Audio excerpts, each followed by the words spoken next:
იპოვე შენი რადიო ნებისმიერ სოციალურ ქსელში, Facebook-ი, Twitter-ი, YouTube-ი, Google+, LinkedIn-ი, რადიო იმედი, პირველი სოციალური რადიო ქსელი. ეს არის სტილის არხი, რადიო იმედზე. თეიკო ანჯაფარიძესთან ერთად.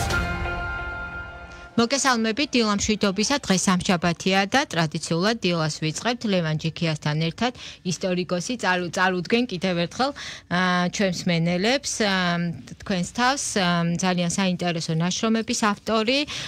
და უკვე რამდენიმე კვირაა ბატონ ლევანთან ერთად ჩვენ ვცდილობთ, რომ მოვუყვეთ უახლესი, პრინციპში შეგვიძლია ვთქვათ, რომ ეს არის უახლესი ისტორია, ხო, საქართველოსი, გავიხსენოთ ფაქტები და მოვუყვეთ იმ ადამიანების შესახებ, ვინც უმნიშვნელოვანესი როლი შეასრულა. დღეს ჩვენ შევაჩერეთ ყურადღება მინადორა ტოროშელიძის ისტორიაზე. რატომ შევარჩიეთ ის და ვინ იყო?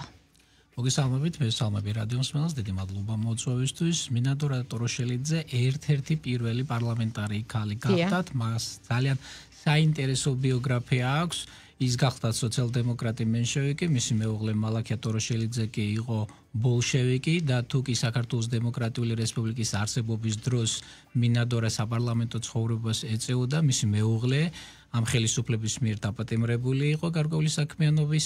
გამო, ხო საბჭოთა პერიოდში როლები შეიცვალა, შეიძლება ასე ითქვას. მალაქია ტოროშელიძე რუსეთის მიერ საქართველოს დაპყრობის შემდეგ საქართველოში დამყარებულმა საბჭოთა ხელისუფლებამ გაათავისუფლა, ხოლო მინადორა კი რამდენჯერმე იყო საქართველოსთან გასახლებული და შემდეგ ის იძულებული გახდა მენშევიკური პარტიაც დაეტოვებინა, თუმცა მიუხედავად იმისა, რომ მალაქია ტოროშელიძე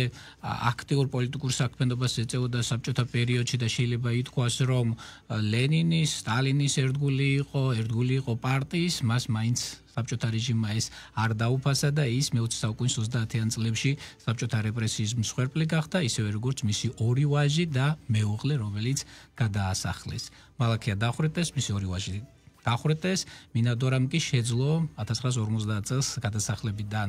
დაბრუნება და მას დარჩა მხოლოდ ერთი ქალიშვილი ზუსანა. ასე რომ კიდევ ერთხელ ვთქვათ, ის ვინც ხელი მოაწერა საქართველოს დამოუკიდებლობის აქტს 1919 წელს, აი ხუთი პარლამენტარი ქალი იყო ჩვენ ვიცით იმ პერიოდში და აქედან სამი აწერს ამ დამოუკიდებლობის აქტს, ყველა გახდა რეპრესიის მსხვერპლი და მათ შორის იყო მინადორა ტოროშელიძე, რომელიც როგორც თქვით, საინტერესო ბიოგრაფიის მქონე ადამიანია. და პოლიტიკურ კულტურაზე ვამახვილებთ ხოლმე ხშირად ყურადღებას და ვამბობთ, რომ იმ პერიოდში მთელ რიგ ქვეყნებში ქალები არჩევნებში არ იღებდნენ მონაწილეობას, როდესაც საქართველოში დამფუძნებელ კრებას ჰყავდა 5 წევრი. და ეს არის აღსანიშნავი. ძალიან შეგვიძლია ჩვენ ვიამაყოთ საქართველოს ისტორიის ამონაკვეთით, იმიტომ რომ ევროპის ბევრ დღეს უკვე მოწინავე ქვეყანას ამ თვალსაზრისით წინ ვუსწრებდით და პოლიტიკური კულტურა საკმაოდ მაღალი იყო მართლაც, როგორც თქვენ აღნიშნეთ, თუმცა სამწუხაროდ 1921 წლიდან ეს ყველაფერი ქვეყანაში შეიცვალა. ბოდით დავიწყოთ მინადორას ისტორიის ბიოგრაფიით, საკმაოდ საინტერესო ბიოგრაფია ჰქონდა მის პოლიტიკურ მოღვაწეობამდე, რომელიც მის ცხოვრებას ხაზად დასდევდა, იყო ასევე ძალიან მნიშვნელოვანი განათლება, ხო, რომელიც მან მიიღო ჟენევაში.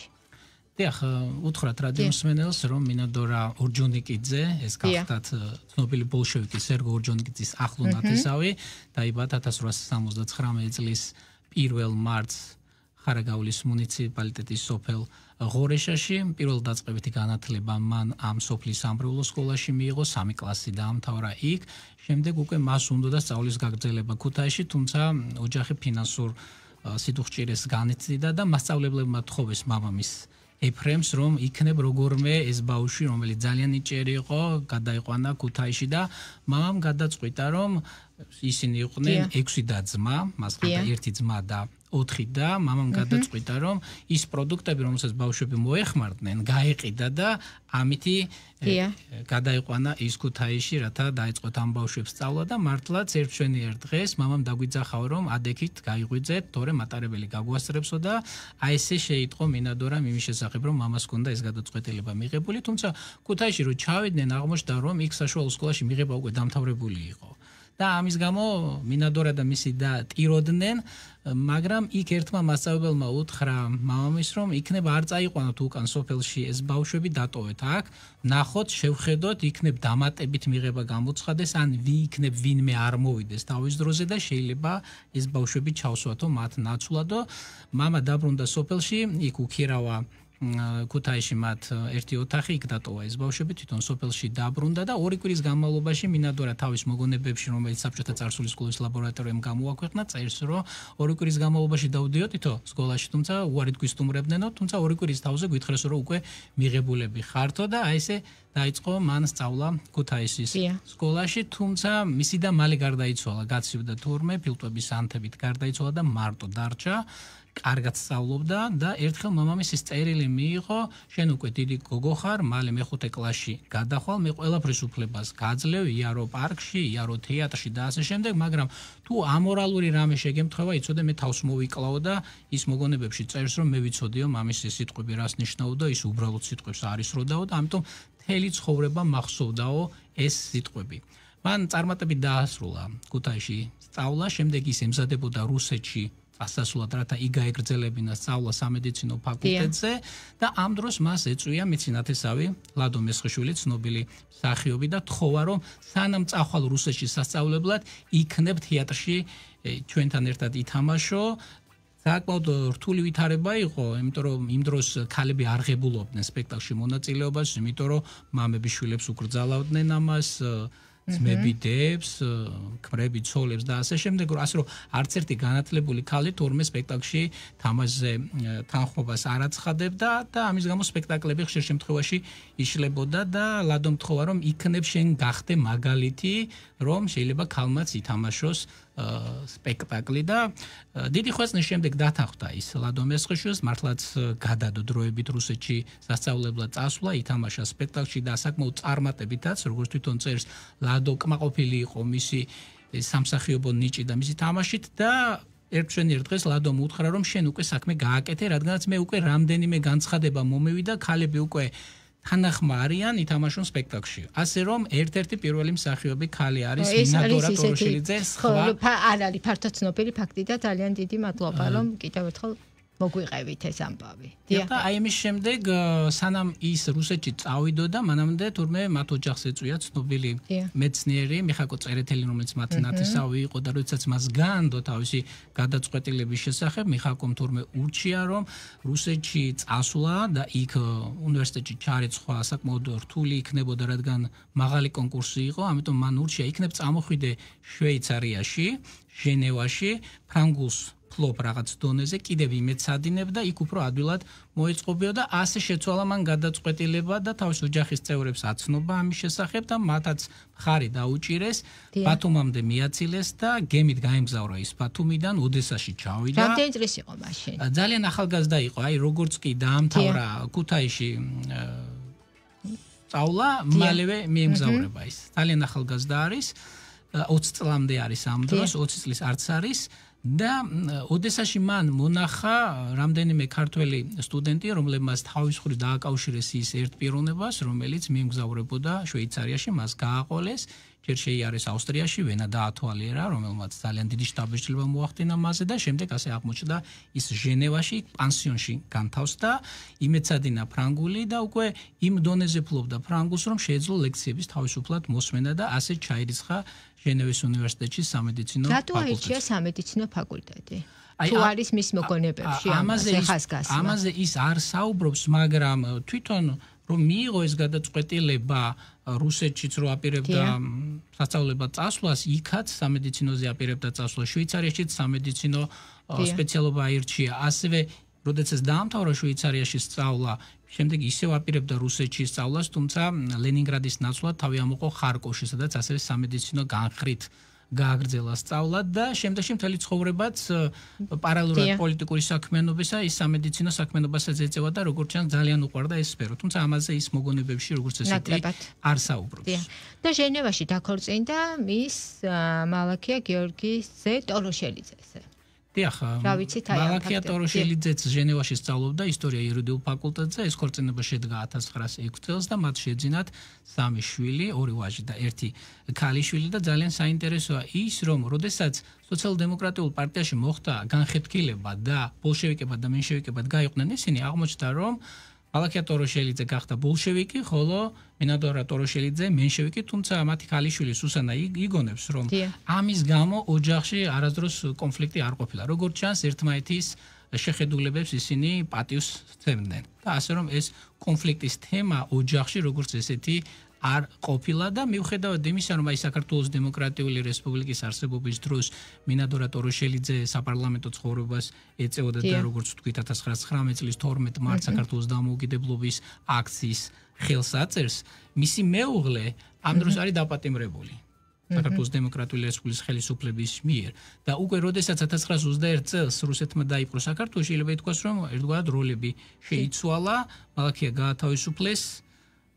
პატიმრობიდან, რომელიც ქუთაისის ციხეში იყო მოთავსებული, ხოლო უფრო მძიმე ცხოვრება იწყება მინადორა ტოროშელიძისთვის, რადგანაც ის დაასმინეს. მანამდე ისიც უთხრათ რადიო მსმენელს, რომ რუსეთ-საქართველოს 1921 წლის ომის დროს ის წითელ ჯვარში მოხალისედ მუშაობდა და დახოცილთა დამარხვაშიც იღებდა გარკვეულ მონაწილეობას, შემდგომ გარკვეული პერიოდი ქალების მიერ შექმნილ არალეგალურ ორგანიზაციაში, რომელიც ანტისაბჭოთა საქმიანობას ეწეოდა, ისიც აღმოჩნდა ჩართული და ამ ყველაფრის შესახებ ერთმა პიროვნებამ დაასმინა საბჭოთა ხელისუფლებასთან და ამის გამო ის რუსეთში გადაასახლეს. ეს საკმაოდ მძიმე იყო, რა თქმა უნდა, ქალისთვის, რომლის მეუღლე რჩებოდა საქართველოში და ყავდა 3 შვილი. ის მოწყვეტეს ოჯახს და გადაასახლეს რუსეთში. ვადის გასვლის შემდეგ დაბრუნდა ის რუსეთიდან საქართველოში, თუმცა 13 დღეში ისევ აიძულეს წასულიყო მოსკოვში. ამჯერად მართალია თავისუფალ გადასახლებაში იყო, ასე ვთქვათ, მაგრამ მაინც საქართველოსდან მოშორებით უწევდა ცხოვრება, მეუღლემ და შვილებმა მას მოსკოვში ჩააკითხეს და 1925 წელს უკვე ის იძულებული არის მენშევიკური პარტია დატოვოს და ამის შემდეგ აძლევენ მას საქართველოში დაბრუნების უფლებას. მცირე ამონარიდი მინდა წავიკითხო მისი მოგონებიდან, სადაც ჩანს მისი პიროვნული თვისებები. კამათის დროს არავის უთმობდი, მაგრამ როცა კლებიდან გამოვდიოდით ქუჩაში, ბევრ ამას ვივიწყებდი და ვცდილობდი მტრული განწყობილება არ დამჩენოდა მოწინააღმდეგეებთან. უნდა ვაღიარო, რომ ამას არასდროს ნება არ მოუტანია ცხოვრებაში, არც პირადად ჩემთვის და არც საქმისთვის. დიახ, ნამდვილად ასე იყო. აი მისი რევოლუციური ცხოვრება შეიძლება ესე ითქვას ქუთაისიდან იწყება, როდესაც თბილისიდან ქუთაისში გადაასახლეს მესამე დასელები და მათ იქ ჩაიტანეს ერთგვარი რევოლუციური განწყობა. შემდეგ უკვე როგორც ვთქვით, ის ჟენევაში გადადის სასწავლებლად და იქ მაშინ ცხოვრობდა ცნობილი სოციალისტი გიორგი პლეხანოვი და მასთან შეხვედრასაც იხსენებს ის და სხვათა შორის მსმენელს ის უთხრათ, რომ გიორგი პლეხანოვს დაუსვა მან ესეთი კითხვა, როდესაც პოლონეთის პოლიტიკურ ავტონომიაზე არის საუბარი, ამას რუსები ეგუებიან, მაგრამ საქართველოს ავტონომიაზე როცა დაიწყება საუბარი, აქ ისინი შეურიგებლები არიან და ეს რითი არისო განპირობებული და პლეხანოვმა ცოტა დემაგოგიური პასუხი გასცა ამაზე, ეს იმიტომ ხდება, რომ ჩვენ ქართველებსო ძმებად ვთვლითო და ამიტომ გვინდა რომ ერთად ვიყავთო, მაგრამ ამ პასუხმა ის არ დააკმაყოფილა და იმიტომ დავიწყე ამ საკითხზე საუბარი, რომ იქ ბევრჯერ ყოფილა კამათის სხვადასხვა საკითხებზე, იქ აი სოციალისტები იკრიბებოდნენ, სხვადასხვა ორგანიზაციები ჰქონდათ შექმნილი და მინადორაც ის ხშირად გამოდიოდა და იყო ბევრ საკითხზე სჯაბაასი დისკუსია კამათი და აი იქაც დაამტკიცა, რომ ის იყო პრინციპული შეურიგებელი, მაგრამ როგორი განსხვავებული აზრიც არ უნდა ქონოდა მას სხვა ადამიანის მიმართ, რა თქმა უნდა, ეს იმ დარბაზში რჩებოდა და გარეთ ჩვეულებრივ ურთიერთობას აგრძელებდა. მაღალი კლასის პოლიტიკოსი. მაღალი კლასის პოლიტიკოსი და ამას თუნდაც ადასტურებს ის, რაც უკვე ვთქვით, რომ მისი მეუღლე ბოლშევიკი იყო, თვითონ მენშევიკი და ჩვენ ვიცით ახლა როგორი დაპირისპირებულები იყვნენ ისინი ერთმანეთთან, ერთი პარტიის ორი ფრთა იყო, ორი ფრაქცია იყო ფაქტობრივად, მაგრამ მე უკვე დამოუკიდებელ პოლიტიკურ პარტიებად გარდაიქმნენ ისინი და შეურიგებლები იყვნენ ერთმანეთის მიმართ, თუმცა მინადორას ეს ხელს არ უშლიდა, მეუღლესთან ჰქონდა საკმაოდ ჰარმონიული ურთიერთობა. მაგრამ მიუხედავად იმისა, რომ მისი მეუღლე მის ღირებულებებს არ იზიარებდა, პოლიტიკურ ღირებულებებს გულისხმობდა, პოლიტიკურ სიმპათიებს, თქვენ როგორც გადაცემის დასაწყისში აღნიშნეთ, ის მაინც დასაჯა რუსულმა რეჟიმმა, ხო, საბჭოთა რეჟიმმა ის მაინც დასაჭა ერთგულებისთვის ამჯერად თუ როგორ დატრიალდა მოვლენები. ნუ როგორც ხდება საბჭოთა რეჟიმი მაინც არ უფასებდა ერთგულებას ადამიანებს და მალაქია ტოროშელიძის შემთხვევა შეიძლება ერთ-ერთი ასეთი მაგალითი ყოფილიყო. მალაქია ტოროშელიძე ცნობილი ბოლშევიკი იყო, ის იყო თბილისის სახელმწიფო უნივერსიტეტის რექტორი, მწერალთა კავშირის თავმჯდომარე, საგეგმო კომიტეტის თავმჯდომარე და ასე შემდეგ და მას როგორც თვითონ მინადორა იხსენებს ძალიან უყვარდა ლენინი, სტალინი, პარტია და ყველაფერს გაწერავდა. შვილებსაც კი გაწერავდა მათთვისო, მაგრამ ერთჩვენიერ დღეს მასაც მოაკითხეს, ჩვენ ვიცით როგორი შიდა ბრძოლებით იყო ამ ბოლშევიკებს შორისაც და დააპატიმრეს 1936 წელს ტროცკიზმის ბრალდები და ამასაც ეხება მინადორა ტოროშელიძე, როდესაც გაიგო თუ რა ბრალდებით იყო მისი მეუღლე დაპატიმრებული, ცინიზმით აღნიშნავს, რომ ტროცკის ვერ იტანდაო საერთოდ. მთელი ცხოვრება ტროცკის წინააღმდეგ იყო, იმიტომ რომ ტროცკიმო პარტიაზე მაღლა დააყენაო საკუთარი თავი და ეს მისთვის მიუღებელი იყო, იმიტომ რომ პარტია იყო ყველაფერი მალაქიასთვის და ბრალდება წაუყენეს, რომ ის ტროცკისტის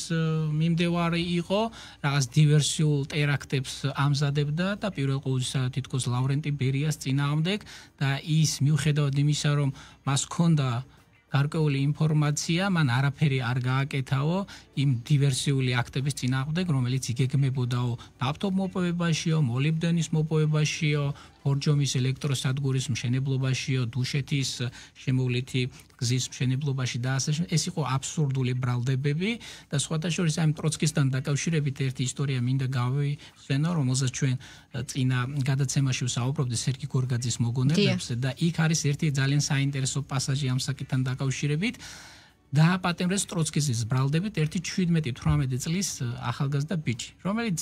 ქურდბაცაცა იყო უბრალოდ და მეზობლებმა ვერაფრით ვერ მოიშორესო თავიდან და დააბრალეს, რომ ტროცკისტი არისო და ტროცკიზმის ბრალდებით დაიჭირეს ეს ბიჭი და როდესაც საკანში ის პატიმრებს ესაუბრებოდა, ხშირად ამბობდა თურმე, რომ აბა რანაირი ტროცკისტი მე ვარო, ტროცკი თავის დღეში არ ქონიაო მამაჩემს სადრეკასა და პაპაჩემს გარეგინასო. ანუ ამ ადამიანმა ისიც კი არ იცოდა, რომ ტროცკი პიროვნება იყო და არა ნივთი და თქვენ წარმოიდგინეთ ახლა განათლებული ადამიანისთვის ტროცკიზმის ბრალდების მიკერება როგორი უფრო ადვილი იყო. ამ გაუნათლებელმა ადამიანმა, წერა-კითხვის უცოდინარმა ადამიანმაც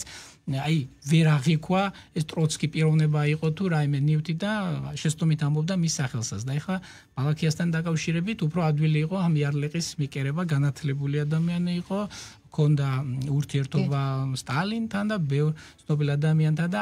ამას უფრო დაიჯერებდა როგორც ასეთი საზოგადოება და როგორც აღნიშნეთ ის დააპატიმრეს, დახვრიტეს 1937 წლის 9 ივლისს და ამის შესახებ არანაირი ინფორმაცია რა თქმა უნდა ოჯახის წევრებს არ ჰქონდათ. რამდენიმე დღეში ასევე დააპატიმრეს მისი მეუღლე მინადორა ტოროშელიძე, დააპატიმრეს მისი ორი ვაჟი, რომელიც ასევე ორივე დახვრიტეს და აბსურდული ბრალდებები იყო მათთვისაც წაყენებული, მაგალითად გიორგი ტოროშელიძის იქ დადგენილებაში ეწერა, რომ ხმამაღლა საუბრობსო საკანშიო, ხმამაღლა დადისო, ხმაურიანად დადისო, ხო, ხმაურიანად დადისო და რაც შეეხება მეორე შვილს, ლეონს, მას საერთოდ ბრალიც არ წარუდგინეს. არც მისი დაკითხვა არ მომხდარა. ასე რომ კანონის დარღვევით მიმდინარეობდა მთელი ეს პროცესები და მინადორა გადაასახლეს 5 წლით ყაზახეთში, თუმცა პერიოდულად მას უმატებდნენ წლებს, ისე რომ საბოლოო ჯამში 13 წელი მოუწია გადასახლებაში ყოფნა. მან არ იცოდა შვილების ბედი. ის კი იცოდა რომ დაპატიმრებულები იყვნენ, მაგრამ რომ დახვრიტეს ეს შვილები, ამაზე ინფორმაციას საბჭოთა ხელისუფლება როგორც წესი არ ეძლეოდა და ეს დამალული იყო, ისე როგორც ის მუშაობდა სამედიცინო დაწესებულებაში, ხო, გადასახლებაში სამედიცინო ჰოსპიტალში მუშაობდა, რამდენიმე ადგილას გადაიყვანეს, ის ყველგან სამედიცინო კუთხით, სამედიცინო განხრით მუშაობდა და იქაც გადასახლებაში აღმოჩნდა ერთი პიროვნება ლისოვსკი, რომელიც თურმე რუსეთ-საქართველოს ომის დროს წითელ არმიას შემოყვა და საქართველოს დაპყრობაში ღებულობდა მონაწილეობას, რომელმაც გაიგო მისი იქ ყოფნის შესახებ და თურმე მოისურვა ერთხელ მინადორასთან შეხვედრა და უთხრა, რომ შენი მეუღლეო ჯაშუშობისთვის დახვრეტესო არაო? არა და მან ზუსტად ეს არც იცოდა, რომ დახვრეტილი იყო და მე ვიცი შენ ვინც ახარო, შენ მენშევიკი ხარო და ფაქტობრივად იწყება ხელახლა მისი დევნა აი ამ გადასახლებაში. მე თვითონაც მოისურვა რომ სხვაგან გადაეყვანა, თუმცა აი ამ ლისოვსკის დახასიათება თან მიყვებოდა ყველგან და სადაც მივდიოდიო, ისე მიყურებდნენო, როგორცო აი საშინელ დამნაშავეს. ასე რომ ძალიან რთული ცხოვრება გაიარა. და როდის გაიგო მან ოჯახის წევრების შესახებ, როდის დაბრუნდება ის საქართველოში და როგორია მისი ცხოვრების ბოლო წლები? სანამ დაბრუნდებოდა, მას როგორც კი ვადა ამოიწურებოდა გადასახლების, ზოგიერთ პატიმარს ათავისუფლებდნენ, ჯგუფ-ჯგუფად აბრუნებდნენ ქვეყანაში და მასაც ჰქონდა მოლოდინი რომ დააბრუნებდნენ, თუმცა 3 წლით კიდევ გადაუმატეს და როგორც ვთქვით, ჯამში გამოვიდა 13 წელი და საბოლოოდ ის ბრუნდება 1950 წელს გადასახლებიდან და გადასახლებიდან დაბრუნების შემდეგ, მას ჯანმრთელობა შერყეული ჰქონდა, ბრუცელიოზი დაავადდა ის გადასახლებაში და ბოლო პერიოდში ის ხშირად ავადმყოფობდა და გადასახლებიდან დაბრუნების შემდეგ 17 წელიწადში ის როგორც ესეთი გარდაიცვალა და სანამ დავასრულებთ გადაცემას, მინდა მისი ქალიშვილი სუსანას ერთი მოგონება გავიხსენო და ამით თვალსაჩინო გახდება თუნდაც მალაქიას დამოკიდებულება საბჭოთა ხელისუფლების მიმართ და პარტიის მიმართ. ერთხელ ოსკოლიდან დაუბრუნდიო და მამას მოუყევი ესეთი ანეკდოტი, სტალინიო მედისო საგიჟეციო, ყველა ავადმყოფი მას ესალმებაო, გაუმარჯოს ამხანაგ სტალინსო, მხოლოდ ერთი ადამიანი არისო ჩუმად და სტალინი მას ეკითხებაო, თქვენ რატო ხართო ჩუმადო და ეს ადამიანი პასუხობსო, ამხანაგო სტალინ, მე გიჟი არა ვარ, მე დარაჯი ვარო. და ამაზე მამა გაბრაზდაო და მუშტი დააბრახუნაო მაგიდაზე, მე დღეიდან გიკრძალაო სახში ასეთი შინაარსის ანეკდოტების მოყოლასო. აი ესე უყვარდა ამ ადამიანს პარტია, ასე უყვარდა სტალინი, ასე ემსახურებოდა ის საბჭოთა ხელისუფლებას, თუმცა ასე დაუფასა მას საბჭოთა ხელისუფლებამ ეს ყველაფერი. ფაქტიურად მისი ოჯახი გაანადგურა. ძალიან დიდი მადლობა როგორც ყოველთვის საინტერესო საუბრისთვის და შეგახსენებთ რომ პირდაპირ ეთერში საუბრობდა ლევან ჯიქია ისტორიკოსი.